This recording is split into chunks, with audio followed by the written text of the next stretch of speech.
Hong Kong's SAR government has held a press briefing on the clashes between protesters and those opposed to the demonstrations in Mong Kok yesterday.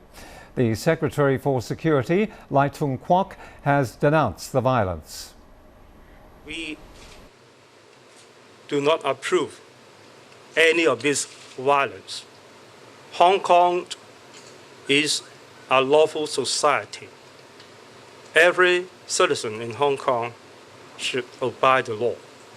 Nobody wishes to see what has happened yesterday. A police will, as what they have been doing in the past week, faithfully, truthfully enforce the law with patience.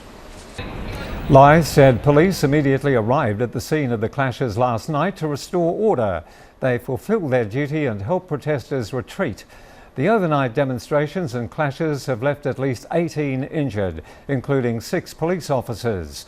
Police say they have arrested 19 men, including 8 found with links to organised crime syndicates. Police say those arrested face charges of unlawful assembly, fighting in public and assaults.